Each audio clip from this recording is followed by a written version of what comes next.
조셉 스토웰이라는 무디 성경학교의 교장이 계셨습니다. 이 스토웰 교장이 하루는 이 정신장애 아동들을 위한 병원을 방문하였습니다. 병원 복도를 걸어가고 있는데 이 복도에 있는 이 유리창에 이 자그마한 이 손자국들이 아주 많이 묻어 있는 것이 보였습니다. 이 스토웰 교장은 자신을 안내하는 그 담당자에게 왜 저렇게 유리창에 지저분하게 손자국들이 그렇게 묻어 있느냐고 물어보았습니다. 그러자 그 담당자가 말하기를 여기 있는 아이들이 예수님을 매우 좋아합니다. 그래서 예수님께서 저 하늘에서 다시 오실 것이라고 했던 그 이야기를 듣고 나서부터는 아이들이 창가에서 유리에 손을 대고 하늘로부터 예수님이 언제 오실까를 기다리기 때문에 항상 저렇게 유리창에 아이들의 손자국이 남아 있습니다. 이렇게 대답을 했습니다. 우리 눈에는 그 유리창에 묻은 손자국이 깨끗이 청소해야 할 지저분한 것일지도 모르지만 예수님만을 진정으로 소망하고 살아가는 신실하고 또 순수한 마음을 가진 사람들에게는 그 손자국이 예수님을 향한 그 소망의 증거가 되는 것입니다. 요즘 날씨가 말할 수 없이 덥지만 그래도 하늘을 보면 뭉게구름이 참 이쁘게 잘 펴져 있습니다. 근데 그 뭉게구름을 쳐다보는 것이 저에게 하나의 즐거움입니다. 단지 날씨가 좋아서 하늘이 맑아서 쳐다보는 것이 아니라 그 뭉게구름 사이로 주님이 다시 오신다는 그 약속을 생각하며 주님이 오실 일을 상상해 보는 것이 저에게는 즐거움인 것입니다. 오늘 이 예배를 통해서 저와 여러분이 저 구름을 통해서 이 땅에 오셔서 우리를 천국으로 인도하실 그 주님만을 온전히 바라보는 그런 귀한 예배가 될 수 있기를 주님의 이름으로 축원합니다. 요즘 우리는 사회적으로 또 경제적으로 어렵다는 이야기를 많이 듣습니다. 우리 젊은이들은 취직도 어렵고 그래서 연애도 포기해야 하고 결혼도 포기해야 한다. 그런 우울한 이야기들을 또 많이 합니다. 또 일반 서민들은 직장 생활도 어렵고 또 이 자영업 하시는 분들이 장사가 잘 안 돼서 너무나 힘들다라는 그런 이야기도 많이 듣게 됩니다. 이렇게 힘들다 보니까 더 마음도 참 무거워지고 우울해지고 낙심이 되고 정말 언제 이 어려운 일들이 다 지나갈 수 있을까 걱정이 되기도 합니다. 그러나 이러한 염려와 걱정에도 불구하고 성경은 우리가 오직 소망적인 삶을 살아야 한다라고 강력하게 우리에게 말씀을 주고 있습니다. 물론 이러한 말씀이 우리에게 힘이 되라고 하시는 말씀이지만 때로는 힘이 되기보다는 힘내라고 하는 이 말이 오히려 또 우리에게 부담이 될 때도 있습니다. 나도 힘을 내고 싶은데 근데 힘이 안 납니다. 힘을 내고 소망을 가지라고 하는 이 격려가 때로 마음에 와닿지 않고 머리로는 알겠는데 내 손과 발은 자꾸만 무거워지는 것을 우리는 느낄 수 있습니다. 어쩌면 유리창 밖으로 하늘을 올려다보면서 주님이 다시 오실 것을 바라는 것조차도 우리에게는 시간 낭비로 보여질 수도 있습니다. 그렇다면 그냥 이렇게 힘없이 그냥 우울하게 낙심하고 있어야 할 것입니까? 그럴 수 없다는 것입니다. 우리는 힘을 내야 합니다. 소망을 가지고 그 능력을 가지고 일어서야 합니다. 그런데 쉽지가 않습니다. 그러면 어떻게 해야 우리가 힘을 낼 수 있을까요? 어떻게 해야 정말 예수님만 소망하면서 주님이 주시는 그 기쁘고 즐거운 삶을 우리가 실제적으로 그렇게 살아갈 수 있을까요? 사실 이 힘을 내는 건 내 능력으로 되는 일이 아닙니다. 우리가 정말로 힘을 낼 수 있다면 그 힘의 근원이 바로 예수님께 있다는 사실을 우리는 다시 한번 기억해야 합니다. 내 능력이 아니라 예수님이 주시는 능력이 있어야만 우리는 힘이 생기고 소망을 가질 수가 있습니다. 성경은 우리에게 끊임없이 오직 예수께만 그런 소망이 있다는 사실을 우리에게 말씀해 주고 있습니다. 특별히 요한복음에 보면 포도나무 비유를 예수님이 말씀하십니다. 예수님 자신을 포도나무라 말씀하시고 그 말씀을 듣는 우리들을 향해서 너희는 그 포도나무에 붙어있는 가지라 그렇게 말씀하셨습니다. 이 가지 자체로는 그 어떤 생명의 힘을 가질 수 없습니다. 열매를 맺을 수도 없습니다. 가지가 생명을 얻고 열매를 맺기 위한 오직 한 가지 방법은 나무에 붙어 있는 겁니다. 나무에서 떨어지면 성경에서 말씀하신 것처럼 그 가지는 쓸모가 없어지기 때문에 농부가 그것을 다 모아다가 불에 태우는 땔감으로밖에 쓸 수가 없습니다. 우리가 가진데 그렇게 쓸모없이 버려지지 않으려면, 우리가 생명을 가지려면, 힘을 얻으려면 모든 생명의 근원이신 예수님께 그 포도나무에 붙어 있기만 하면 됩니다. 그럼 가지는 무엇을 할 필요가 없습니다. 노력할 필요가 없습니다. 애쓸 필요가 없습니다. 그냥 포도나무에 붙어 있기만 하면 저절로 생명의 물이 공급되고 하나님이 비춰주시는 그 태양빛 때문에 광합성을 하게 돼서 나도 모르는 사이에 풍성한 열매를 맺게 되는 것입니다. 오늘 우리도 마찬가지입니다. 가진 우리가 포도나무이신 예수님께 붙어 있어야 우리는 생명을 얻고 힘을 얻고 소망을 얻게 됩니다.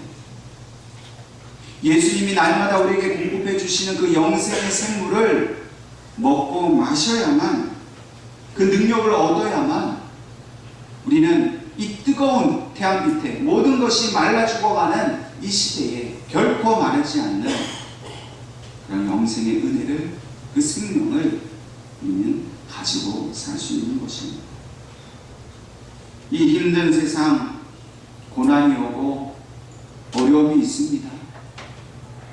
가정마다 어렵지 않은 일들이 없습니다. 자녀로 인해서, 육신의 질병으로 인해서, 먹고 사는 것이 힘들어서 고통스러운 일들이 있습니다. 이 힘든 것을 이길 수 있는 능력, 그것은 오직 예수님께만 있다는 것을 믿으시고 그 예수님께 붙어만 있으면 그 힘이 우리에게 충만히 채워져서 이 모든 고난을 이기게 될 줄로 믿으시기를 간절히 바랍니다. 오늘 본문의 말씀 19절부터 22절까지는 예수님께서 십자가에 매달려서 죽으신 사건을 성소의 휘장이 찢어진 사건으로 그렇게 설명하고 있습니다. 이 성소라는 곳은 이 성전 안에 있는 한 부분입니다. 이 성소는 특별히 하나님께서 직접 백성들에게 인지하시어서 자기 백성에게 예배를 받으시는 그런 거룩한 장소입니다. 이 성소에는 대개 대제사장들이 향을 피우고 또 빵을 올려놓는 그런 제단이 놓여져 있습니다. 그래서 아침과 저녁으로 제사장은 향을 피우고 떡을 놓아서 하나님께 제사를 드립니다. 뿐만 아니라 이 성소 안에는 또 다른 구별된 장소가 있는데 바로 지성소입니다. 이 지성소는 다른 말로 시은소라고도 합니다. 이 말은 하나님이 은혜를 베푸시는 거룩한 곳이라 하는 뜻입니다. 이 지성소 안에는 하나님의 언약궤가 놓여져 있습니다. 이 언약궤는 바로 하나님의 임재를 상징하는 것입니다. 그리고 실제로 그 언약궤 위에 하나님이 임재하십니다. 그런데 이 지성소에는 아무나 들어갈 수가 없습니다.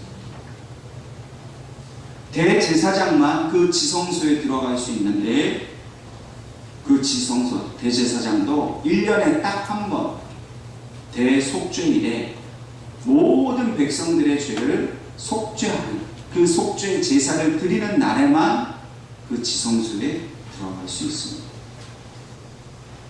또한 이 지성소는 휘장으로 가려져 있습니다.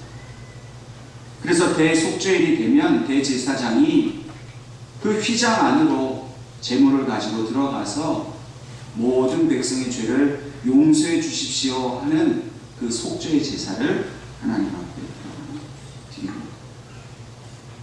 대제사장 외에, 그것도 1년에 딱 한 번 그 하루 외에 다른 사람이 그 휘장 안으로 들어가면 바로 죽임을 당하게 됩니다.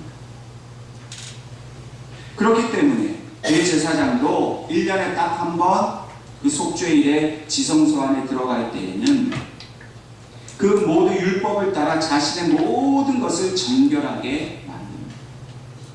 흠이 있으면 들어갈 수가 없는 곳이기 때문입니다. 그러나 혹시 모를 그런 일에 대비해서 이 대제사장이 지성소에 들어갈 때는 자기 그 제사장의 그 예복 끝에다가 단에다가 방울을 매답니다. 또 자신의 발목에는 줄을 하나 매답니다. 대제사장이 지성소에 들어가서 속죄 제사를 드릴 때에 그의 움직임 때문에 그 방울 소리가 딸랑딸랑 들려집니다. 그런데 만약 대제사장이 자신의 흠을 알지 못한 채 그곳에 들어가서 제사를 드리다가 그 흠이 있는 것이 발견이 되어 그 자리에서 죽게 되면 그 방울 소리가 울리던 것이 멈추게 되는 것이죠.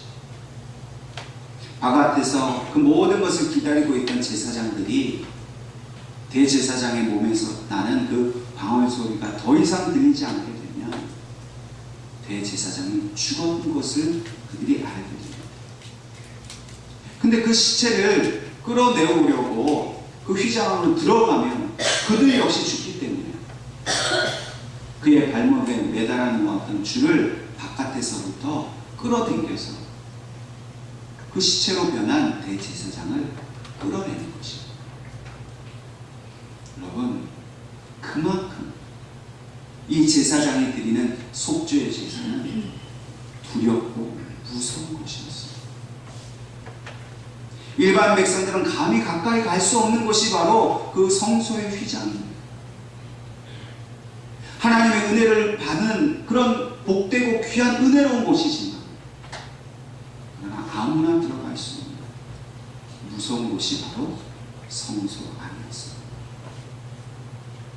그런데 오늘 부모의 말씀을 보니까 그 성소의 휘장 안으로 예수님의 피를 힘입어서 우리가 들어갈 담력을 얻었다라고 성경은 우리에게 말합니다.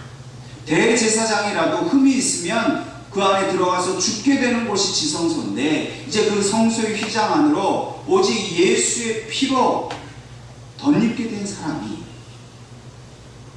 그 성소의 휘장 안으로 들어가는 것을 두려워하지 않고 이제 당당하게 마음껏 그 성소 안으로 들어갈 수 있게 되었다는 겁니다. 예수님이 우리를 위하여 죽으신 것이 바로 그 휘장을 찢으신 사건이 되었다는 것을 분명히 말씀하십니다.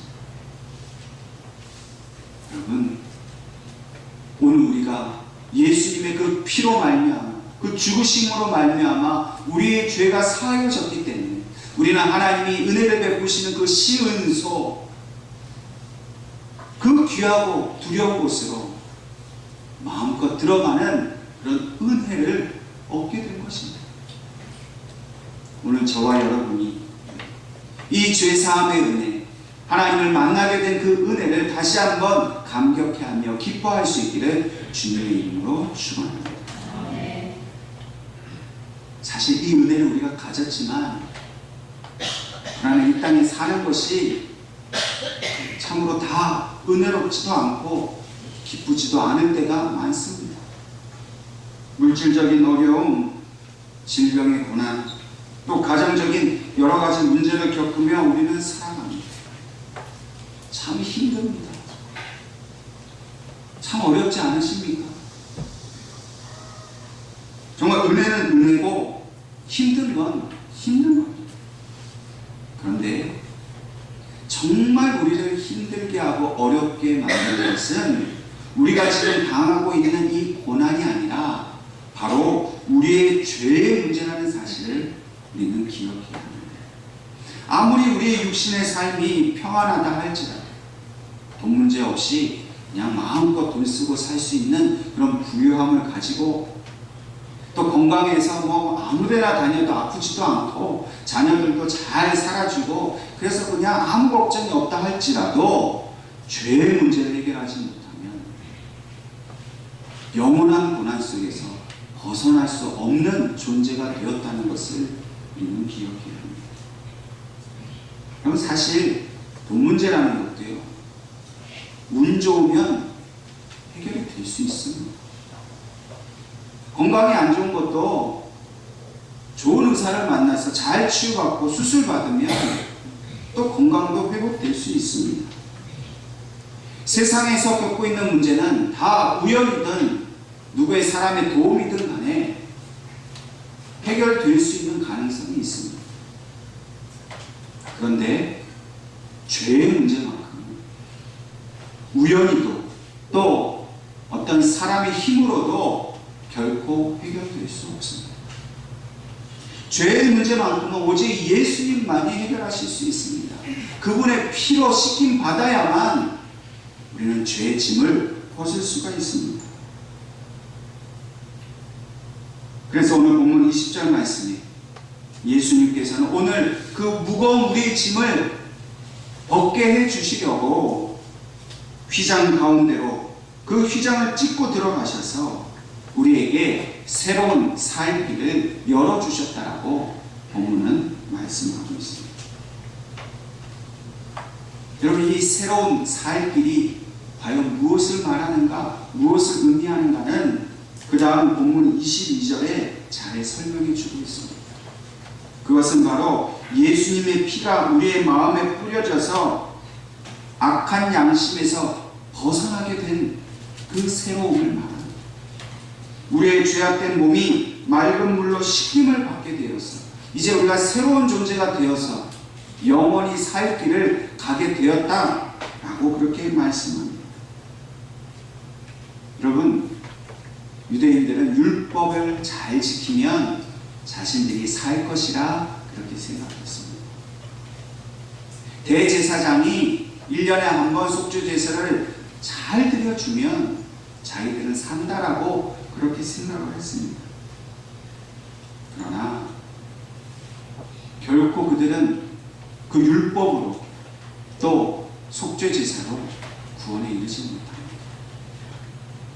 왜냐하면 예수님께서 자기 몸을 찢으셔서 이 새롭고 영원히 살 길을 열어주셨기 때문에 그 길을 가는 자만 하나님의 구원을 얻고 천국을 향한 그 길을 갈 수 있는 것입니다.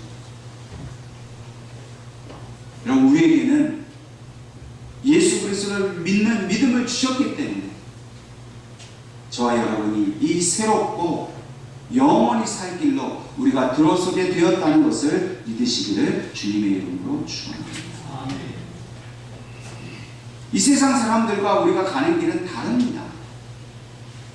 이 세상 사람들은 이 새로운 길, 영원히 살 길을 알지 못합니다. 사실 관심도 없습니다. 이 세상 사람들은 오직 땅 위의 것에만 관심을 둡니다. 어떻게 하면 돈 많이 벌어서 또 잘 먹고 잘 살까? 어디 맛집이 있나? 어디 여행하면 재밌을까? 그냥 그저 자기 육신만 그 즐거움과 쾌락을 위해서만 살아갑니다. 죽음 이후의 삶에 대해서는 전혀 관심 없습니다. 죽는 것도 두려워하지 않습니다. 죽으면 뭐 편하게 갈 텐데 뭐 그렇게 그냥 막연하게 생각하고 삽니다. 근데 그들이 알지 못하는 게 있습니다. 그들이 그렇게 육신의 쾌락만 그렇게 탐욕하고 살다가 그렇게 죽으면 그 육신의 삶 이후에 그들이 지옥불에 던져져서 진짜 죽지도 못하는 그 타는 듯한 고통 속에서 영원한 시간을 지내야 한다는 것을 그들은 알지 못하는 것입니다. 여러분, 오늘 우리에게는 이 영원한 고통을 면하게 하시려고 예수님께서 새로운 길, 살 길을 열어주셨다는 것을 우리가 감사함으로 받아들일 수 있기를 바랍니다. 여러분, 우리는 죽어도 결코 죽지 않습니다. 우리의 육신의 삶이 이 땅에서 끝나면 우리의 고난도 끝납니다. 하나님 아버지께서 우리에게 예비하신 저 새로운 살 길에는 그 티끌만한 고난도 없는 것이고 죄도 없는 것이고 슬픔이 없는 것이고 눈물이 없는 것입니다. 진짜 끝도 없는 시간 속에 기쁨과 즐거움과 영원한 평강이 있는 곳이 바로 내 아버지의 집입니다. 저와 여러분은 이제 그 길을 가게 되었고 그날을 소망하게 된 것입니다. 그러니 날마다 그 아버지의 집에 갈 것을 생각하면서 기뻐하고 즐거운 삶을 살기를 원하는 것이 우리의 아버지의 뜻인 줄로 믿으시기를 바랍니다. 그렇다면 이 땅에서 우리가 지금 겪고 있는 우리의 육신의 문제는 어떻게 해결할까? 오늘 우리는 우리의 모든 문제, 질병, 가난, 아픔, 고통 이런 모든 문제의 해결은 나에게 영원한 생명을 주신 예수님께 감사하는 것으로부터, 예수님께 소망을 가지는 것으로부터 그 문제 해결이 시작되는 것을 우리는 알아야 합니다. 오늘 우리가 이 영생의 소망을 이미 가졌기 때문에 이 소망의 능력으로 우리에게 닥친 모든 세상의 시험도 능히 주님께서 이기게 해주신다라는 믿음을 가져야 할 것입니다. 오늘 본문 23절 말씀에 결론적으로 그러므로 우리가 믿는 도리의 소망을 움직이지 말며 굳게 잡고, 예수님 우리에게 이렇게 말씀하고 계십니다. 예수를 통해 주시는 천국의 소망이 여러분 흔들리지 않아야 합니다. 여러분, 우리의 믿음의 문제, 이 천국을 향한 이 믿음의 문제와 육신의 삶의 고난의 문제가 서로 별개의 문제가 결코 아닙니다. 여러분, 우리가 천국에 갈 소망을 가지고 기쁨 가운데 있으면 이 육신의 고난의 문제도 이길 수 있습니다. 천국 가는 기쁨은 기쁨이고 이 땅에서 육신의 고통 때문에 죽겠다 하는 건 따로 산다면 그건 천국을 향한 소망이, 믿음이 약하다는 증거입니다. 우리가 이제 이 육신의 삶을 벗어버리고 하나님 아버지의 집에 갈 그 소망이 확실하다면 이 땅에서 겪고 있는 고난도 우리는 능히 이길 수가 있다는 것입니다. 여러분, 이 땅에 있는 고난을 무슨 수로 해결합니까? 오직 예수님께서 내게 생명 주셨고 죄를 용서해 주셨고 그래서 새로운 살 길로 인도해 주셔서 아버지 집에 내가 닿을 수 있다라는 그 소망 때문에 비록 육신을 괴롭히는 이 모든 고난을 우리는 기쁨으로 이겨낼 수 있다. 오늘 하나님께서 주시는 이 소망의 말씀을 저와 여러분이 온전히 믿음으로 받아들일 수 있기를 바랍니다. 어떤 어려움이 있어도, 어떤 가정적인 힘든 일이 있어도 예수님께 대한 소망만 오늘 주신 말씀처럼 굳게 붙들고 흔들리지 않으면 우리는 반드시 이 고난을 이길 수가 있습니다. 근데 혼자서는 힘듭니다. 혼자서 그렇게 소망을 갖고 그 고난을 이겨내는 것이 어렵기 때문에 하나님께서 우리에게는 그 소망을 함께 나눌 수 있는 공동체를 허락해 주셨습니다. 여러분, 오늘 본문 말씀 24절과 25절에는 무엇이라고 말씀하십니까? 우리 공동체 모든 성도들이 서로 돌아보아 사랑과 선행을 격려하라고 말씀하십니다. 소망은 혼자 갖는 것이 아니고 공동체가 함께 가져야 합니다. 그래서 이 소망을 가진 사람들이 서로를 향해서 돌보는 겁니다. 여러분, 우리 공동체 가운데도 예수님께서 내 죄를 씻어주셨고 나는 이제 천국에 갈 사람이다. 그래서 나는 이 땅에서 비록 고난을 좀 당해도 나는 이길 수 있다. 라는 이런 믿음이 약한 사람들이 있습니다. 육신의 삶이 너무 고달프고 힘들어서 예수님을 바라볼 힘조차도 없는 사람들이 있습니다. 그런 사람들을 돌보라는 겁니다. 사랑해주고 선행을 베풀어주고 우리 안에 서로 격려해주는 일들이 많아져야 한다는 것입니다. 그래서 모이기를 피하는 어떤 사람들의 습관과 같이 하지 말고 서로 권하여 모이기를 힘쓰고 주님이 다시 오실 그 날이 가까워질수록 더욱더 우리가 잘 모이고 더욱더 사랑으로 하나가 되라는 것이 주님의 명령입니다. 왜 그렇게 해야 합니까? 오직 고난 가운데 도울 수 있는 사람은 우리 성도들밖에 없습니다. 세상 사람들은 그 소망조차도 없고 우리를 도와주지도 않습니다. 우리 예언교회가 이 소망이 넘치는 교회라고 한다면 그 소망을 가지고 우리 성도들 간에 서로 격려해주는 일이 날마다 더해진다는 겁니다. 집사님, 권사님 힘들죠? 그러나 주님 이제 곧 다시 오십니다. 조금만 참으십시다. 조금만 힘내세요. 당신을 위해 제가 기도하겠습니다. 저를 위해 기도해 주십시오.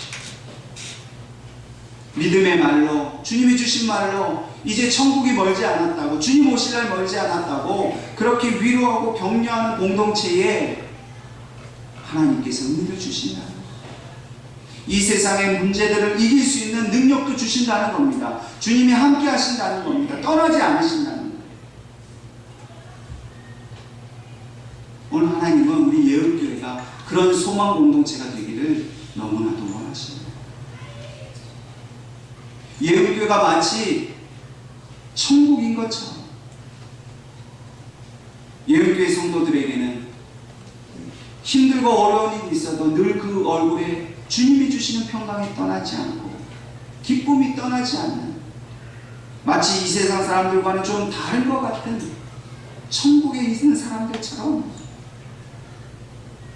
도무지 세상에 알 수 없는 기쁨을 가지고 살아간다 하는 증거가 우리 안에 나타나야 된다. 여러분, 이 예언교회는 주님이 오실 것을 준비하는 공동체입니다. 주님은 곧 다시 오십니다. 준비하는 것입니다. 여러분, 뭘 준비할까요? 주님이 곧 오시는 다른 거 없습니다. 우리가 서로 사랑하는, 서로 격려해 주면 됩니다. 서로 돌보면 됩니다. 할 수 있는 대로 선행을 베풀고 할 수 있는 대로 좋은 일을 많이 합니다. 그것이 바로 곧 오셔서 우리를 저 구름 가운데로 우리를 들려 올려주실 주님을 만나는 그 일의 준비가 되는 것입니다. 헨리 나우엔이 이런 말을 했습니다. 그리스도의 몸인 교회에는 여러 얼굴들이 있다. 교회는 기도 기도하고 예배한다. 훈계와 치유의 말을 하고 우리 죄를 씻어주고 우리를 주님 식탁에 초대하고 사랑의 끈으로 묶어주고 병들어 죽어갈 때 기름을 발라주고 인생의 의미와 일용 양식을 함께 찾는다. 우리가 지도자로 바라보는 사람한테서 이 모든 얼굴들을 한꺼번에 볼 수는 없을 것이다. 하지만 그리스도가 교회 안에서 우리에게 오신다는 사실을 소박하게 믿을 때 우리는 적절한 곳에서 적절한 방식으로 일하는 교회의 여러 얼굴들을 보게 됩니다. 우리가 진정으로 예수를 믿으면 그분은 우리에게 절실히 필요한 것을 줄 사람들을 보내실 것이다. 우리가 진짜 예수님을 바라본다면, 진짜 주님만을 우리 인생의 소망으로 삼는다면 우리는 서로에게 필요한 것을 공급해주는 그런 하나님의 귀한 사람이 된다는 것입니다. 내게 없는 것, 내 옆에 사람이 채워줄 것입니다. 내 옆에 사람에게 없는 것, 내가 채워주는 것. 그것이 바로 오늘 예언교회로 모이게 하신 우리 모든 성도들에게 바라시는 하나님의 뜻입니다. 그럼 우리 함께 오직 소망을 예수님께 주십시다. 아멘. 어렵고 힘든 일이 있을 때 내 옆에 있는 형제가 나를 위해 기도해 주고 내 옆에 있는 자매가 나에게 그 필요를 공급해 줄 것을 믿고 바라보는 것을 우리 서로 내가 할 수 있는 모든 것을 채워주는 그런 천국 공동체를 이루어갈 수 있게 주님의 이름으로 축원합니다. 아멘.